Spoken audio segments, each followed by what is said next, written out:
La Cubana és una companyia de teatre catalana que va néixer el 1980 a Sitges. Creada per Vicky Plana i Jordi Milán, el seu actual director, neix amb vocació clarament amateur. Els seus primers espectacles són Dels vicis capitals, Agua al Siete i Cubanas Delicatessen, amb el que es professionalitzen l'any 1983. El seu treball es basa en l'observació. Recreen situacions teatrals que passen a la vida quotidiana, donant-li sempre la volta en clau d'humor. Una de les particularitats del seu treball són els seus personatges. Personatges que tenen vida pròpia i que van més enllà del simple guió establert. Així com la participació del públic, la transgressió d'espais, la utilització del joc com a expressió teatral, la sorpresa, etc. Per a ells, el teatre és un tot, des de la manera de concebre'l fins a la manera de realitzar-lo. Han fet de tot. Han muntat espectacles grans i petits, inauguracions, convencions, saraos publicitaris. Han fet televisió. Són una companyia tot terreny. Han utilitzat com a escenari els teatres, els aparadors de les botigues, els mercats, les esglésies, els transports públics i, sobretot, el carrer.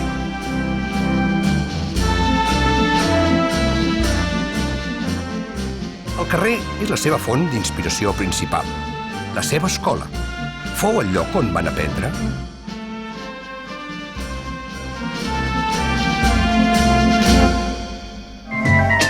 Els seus espectacles de carrer van ser Cubanas Delicatessen 1983 i Cubanades a la carta 1988. Accions teatrals de signe divers fetes en diferents indrets i a qualsevol hora en una ciutat amb l'únic propòsit d'apropar el teatre al públic en general. Passejant, comprant o realitzant una tasca quotidiana, qualsevol persona podia trobar-se amb el teatre d'una manera casual.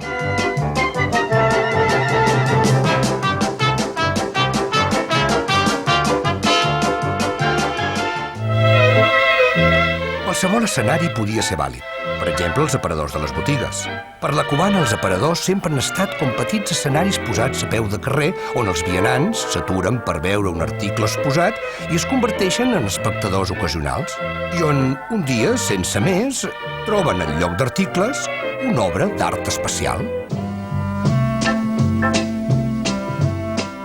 O els aparadors d'una botiga de matalassos troben un sopar molt particular.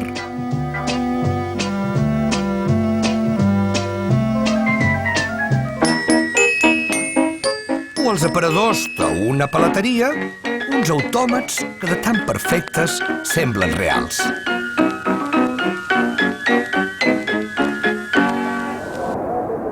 Un altre lloc on es genera teatre són els mercats, on les venedores i compradores són unes grans actrius. Han après molt bé el seu guió, el de vendre i comprar.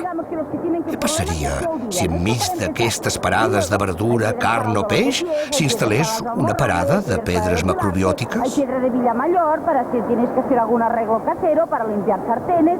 Hay piedras también aquí de estas artificiales para arreglar los remiendos de la... Un casament, en ell mateix, és ja un petit espectacle teatral. Veure apropar-se una núvia a la porta d'una església genera sempre espectadors. Una núvia de blanc és com la mel per les mosques. Què passaria si en lloc d'arribar només una núvia n'arribés una altra i una altra i una altra i una altra i una altra i una altra fins a 7? Totes elles citades a la mateixa hora i al mateix lloc pel mateix nuvi.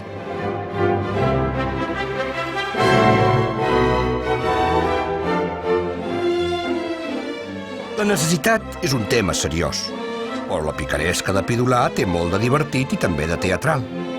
Hi ha gent que amb molta gràcia, només aprenent-se un guió de memòria, donen gat per llebre. Què passaria si al metro o al carrer ens trobéssim uns senyors elegantment vestits que en comptes de demanar donessin? Buenos días, me llamo Manuela Carrasco, estoy casada y tengo 5 hijos. Mi marido era alcohólico, estaba con la hernia fiscal. Lo pilló la policía en una enredada, lo metieron en la cárcel modelo. Ahora gracias a Junípero Serra, San Pascual Bailón, San Francisco de Quevedo, San Miguel de Cervantes y el obispo del Parma, ya salió con la amnistía. Gracias a su generosidad de todos ustedes, pudimos hacer una primitiva, una bololoto, el rasca-rasca, nos han tocado 100 millones de duros. Somos ricos, muy ricos. En son de agradecimiento quiero devolverle todo lo que nos han dado. Muchas gracias.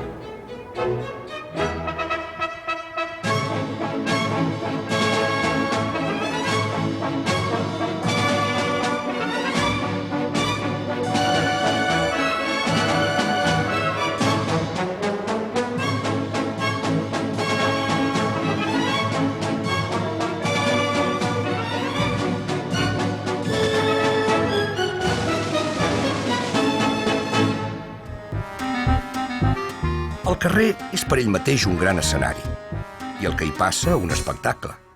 Qualsevol cosa que passi al carrer genera ràpidament espectadors ocasionals. Una baralla, un accident de trànsit, un incendi, poden generar una gran quantitat de públic que observa, que pregunta, que opina. Aquesta senyora, per exemple, quan passejava amb les seves amigues a l'hora del tancament de les botigues, s'ha quedat tancada darrere de la reixa d'una botiga programada amb un dispositiu automàtic. La gent s'estranya de veure-la allà tancada i li fa preguntes.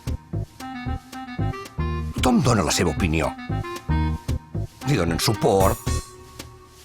Arriben les amigues, la policia municipal, un manyà, la televisió, els bombers.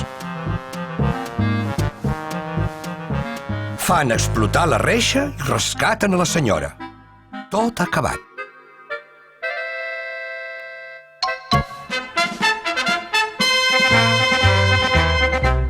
Tours La Cubana era una excursió programada per un tour operator en la qual uns espectadors, no tan casuals perquè en aquest cas havien pagat una entrada, assistien des dels seients d'un bus a través de les seves finestretes a la visita turística de la seva pròpia ciutat. Paradoxalment, aquests espectadors es convertien automàticament en actors protagonistes, perquè eren observats per altres espectadors del carrer que no sabien res de la història i que presenciaven encuriosits l'original comitiva des del carrer.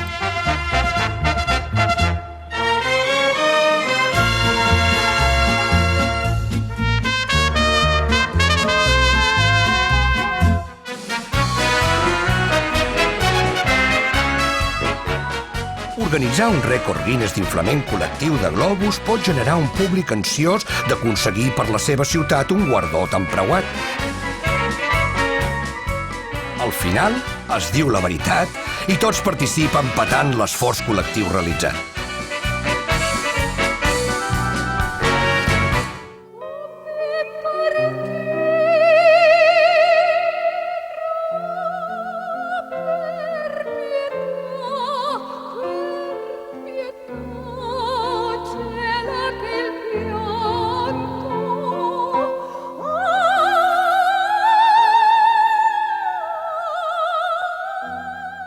Qualsevol ciutat té una infinitat de possibilitats escèniques.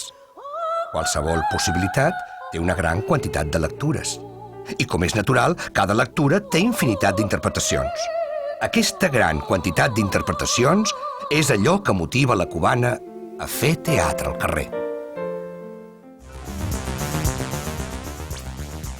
El 1986, amb tota l'experiència adquirida al carrer, la cubana torna al teatre entre quatre parets, però d'una forma molt especial. Ho fa de la mà de La Tempestat de Shakespeare.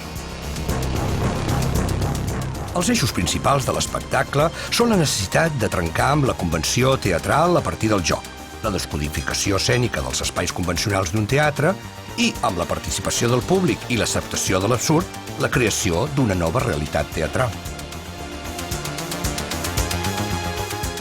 Aparentment, La Tempestat comença amb l'obra homònima de Shakespeare, però a poc el so dels trons de la representació es confon amb una fingida tempestat que ha començat a l'exterior del teatre.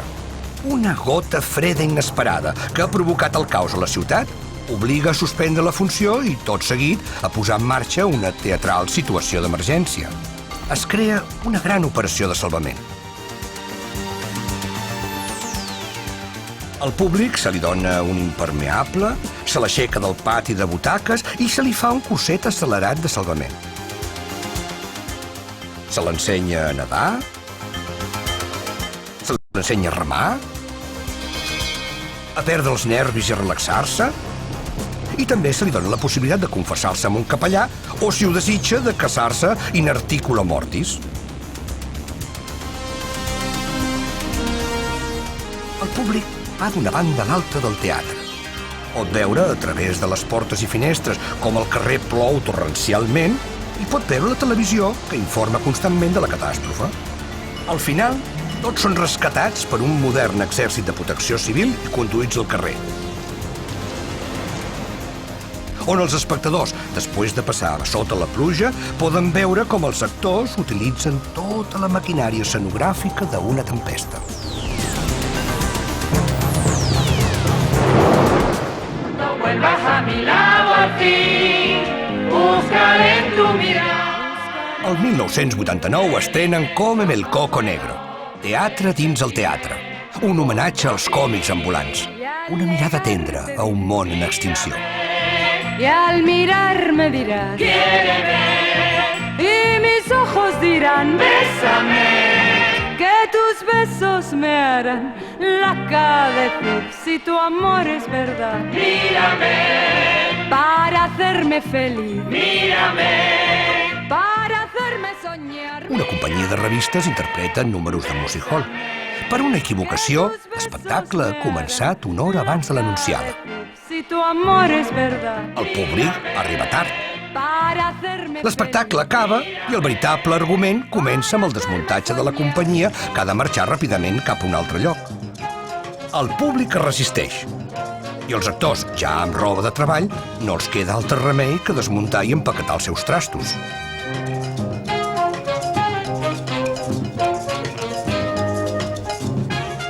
El públic escolta les seves intimitats, els seus secrets, les seves misèries, ajuda els actors a plegar cortines i a fer la cadena amb l'utillatge. Es fan amics. El públic és convidat a compartir un entrepà de mortadela, a posar-se les plomes, a ballar. La companyia acaba de recollir i marxa. Deixa el públic assegut a les butaques. Si es que te ha gustado.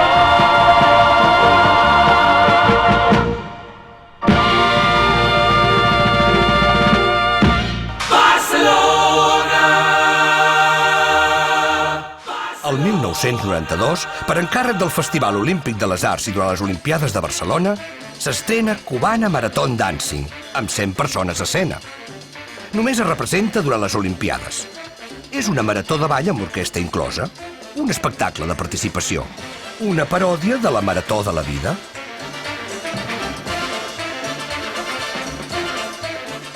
Una multinacional americana, Cubana Incorporated, es vol instal·lar a Barcelona i necessita personal. En comptes d'organitzar una selecció amb tests psicotècnics, organitza una marató de ball a l'americana. Aquella persona que resisteixi 24 hores de ball amb esforç, tenacitat, voluntat, resistència física, etc., serà rebut amb els braços oberts per la direcció de l'empresa, la qual, a canvi, la compensarà amb una vida plena de tot tipus d'avantatges.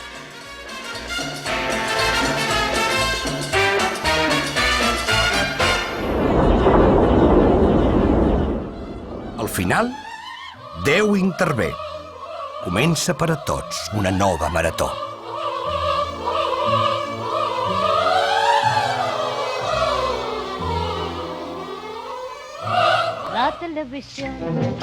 A principis dels anys 90, la Cubana participa a diversos programes de televisió i més endavant crea diverses sèries i programes per a diferents cadenes. El 1990 fa un programa de Cap d'Any per la televisió catalana. Per Cap d'Any TV3 no fa res. La cadena decideix aquell any no fer programa de Cap d'Any i a última hora els empleats de la casa decideixen fer-ho pel seu compte.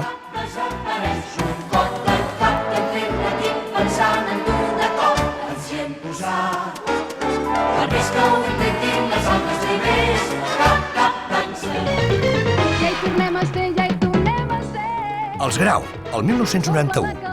un mini-espai diari on una família de crítics comentava la programació de TV3. I com cada estiu no ens estem de res. El 1992 i també per a TV3, Teresina S.A. Una comèdia costumista que mostrava la vida de 3 germanes solteres i d'un germà també solter que viuen de l'economia submergida i donen feina a tot el seu veïnat.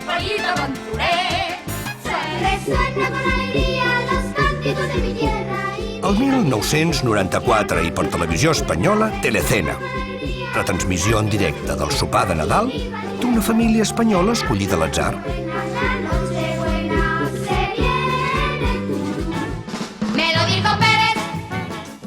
El 1999 crea Me lo dijo Pérez per a Telecinco, un late show on una família de tipus mitjà es converteix en presentadora d'un programa de televisió i rep famosos a casa seva, la qual s'ha transformat en un improvisat plató.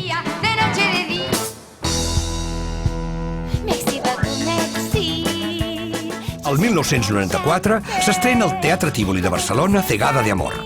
Una barreja entre cinema i teatre. Una lluita entre dos gèneres de ficció per demostrar quin dels dos és més creïble. Què passaria si poguéssim ajuntar la màgia del cinema i la proximitat del teatre? El públic assisteix a la projecció d'una pel·lícula de la mítica nena prodigi Estrellita Verdiales de quasi 54 anys, que interpreta en aquesta ocasió una adolescent de 17, enamorada d'un jove francès i que, com a conseqüència d'un accident fortuït, es queda cega per culpa de la caca d'un colom que el seu xicot li regala el dia del seu aniversari. El públic està veient la pel·lícula aquell dia, per diverses raons, està una mica esvalotat. L'aldarull que es crea al pati de butaques molesta els personatges de la pel·lícula que es veuen obligats a intervenir.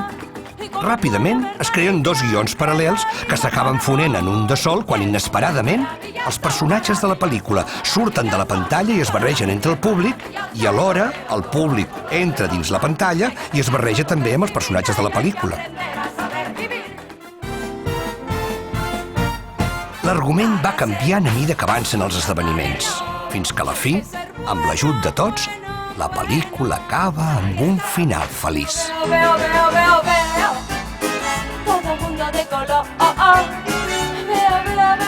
L'espectacle va ser representat durant 5 anys i va ser vist per 1.300.000 persones.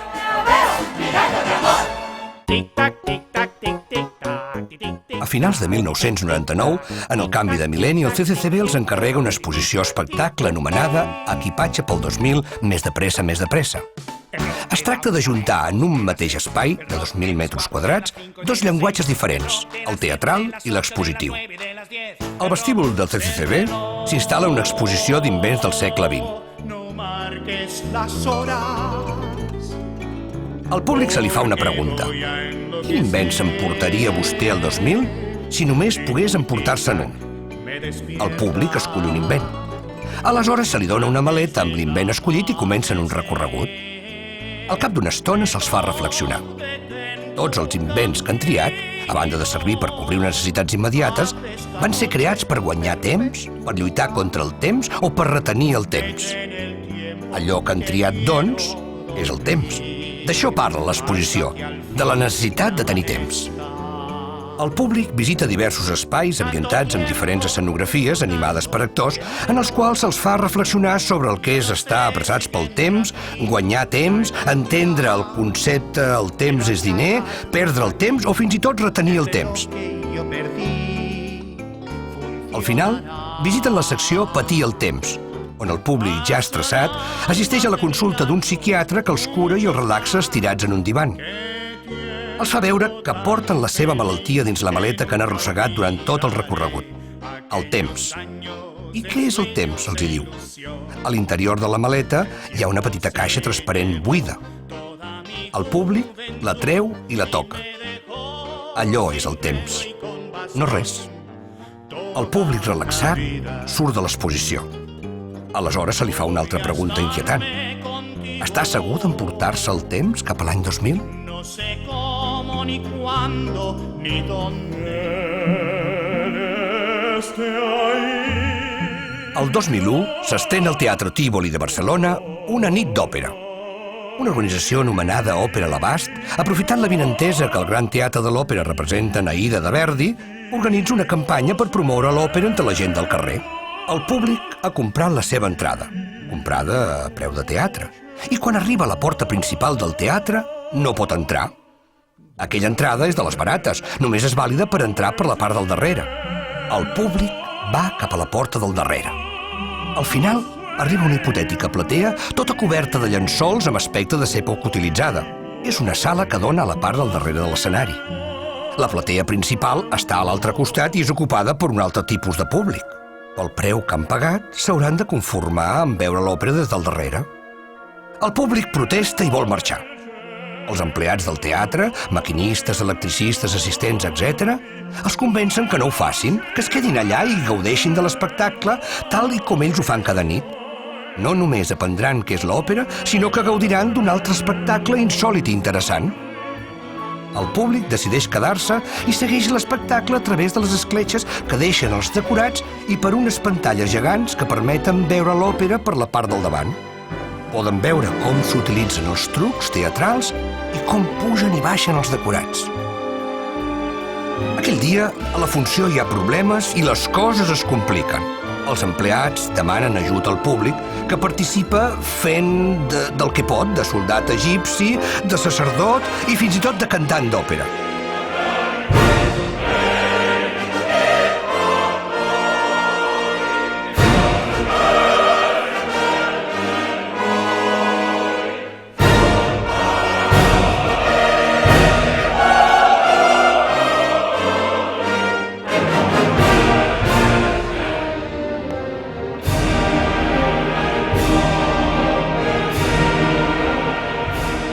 Com a premi per aquesta ajuda, reben per part dels treballadors i cantants tot tipus de suculentes explicacions i xafarderies del món del teatre i de l'òpera. Després d'un gran enrenou, la funció arriba al final. Els decorats es giren i tots ofereixen al públic un número final.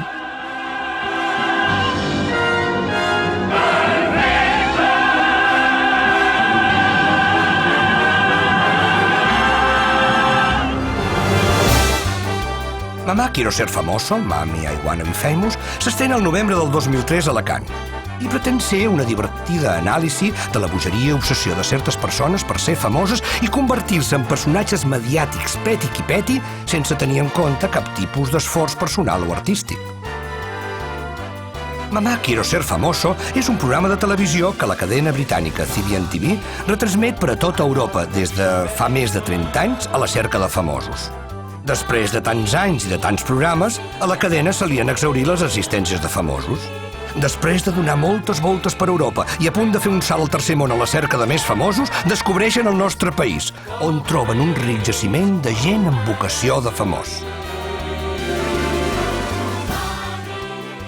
El programa, seguint la moda, es retransmet des d'un teatre convertit en plató televisiu, on el públic paga una entrada per fer de públic.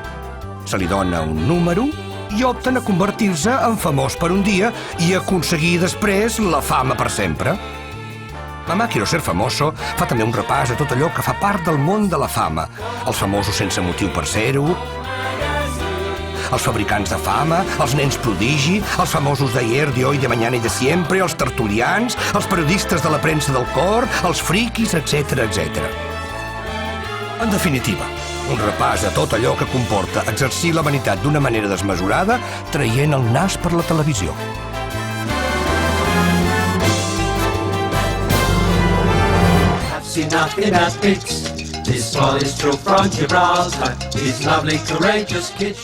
Brian McMaster, director del Festival Internacional d'Edimburg, encarrega a la cubana una adaptació en anglès del seu espectacle Cómeme el coco negro per poder fer una producció pròpia i representar-la durant el festival.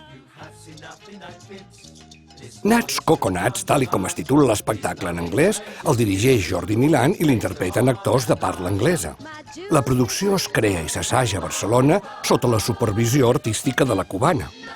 S'estrena el 14 d'agost del 2005 i es representa durant tot el festival amb un gran èxit de públic i crítica.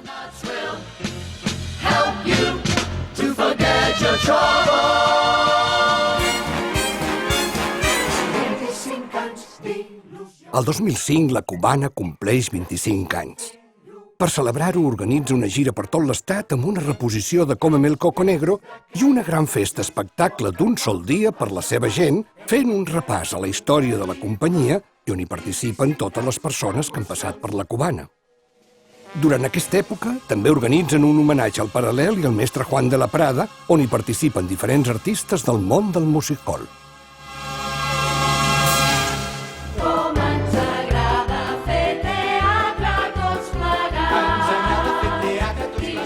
L'any 2012 estrena al Teatre Tívoli de Barcelona Campanades de boda, una paròdia de la gran paròdia que tots fem al casar-nos. L'espectacle es divideix en dues parts sense pausa. En la primera, la cubana explica una història des de l'escenari com a qualsevol comèdia convencional, fent servir la quarta paret. Des de la sala d'estar de la casa d'una família de floristes, assistim a les hores prèvies del casament de la seva filla amb un actor indi molt conegut a Bollywood. Des de la seva butaca, el públic coneix tots els intrínculis de la família i del casament, assabentant-se dels entrebancs i curiositats, les flors, els vestits, la distribució de les taules del convit i dels problemes grossos d'última hora. El regidor que els havia de casar s'ha posat malalt i no els pot casar, i en el local escollit per la cerimònia no els hi caben els convidats i n'han de buscar un altre correcuita. A la segona part, per sorpresa, i utilitzant els recursos típics de la companyia, tot l'espai del teatre es transforma en una sala de cerimònies on el públic es troba de sobte assistint com a convidat al casament. És informat del per què finalment s'ha escollit un teatre per la cerimònia i descobreix que el casament es farà per videoconferència amb la Índia. Abans de connectar, els wedding planners s'adonen de la seriositat del vestuari dels convidats de la platea i els transformen ràpidament per no desentonar amb el gran colorit del vestuari indi. Al final, tant uns com els altres assisteixen divertits a la celebració del casament a través d'una gran pantalla gegant. Una gran cerimònia teatral en la que tots participem perquè tots en coneixem el guió de memòria.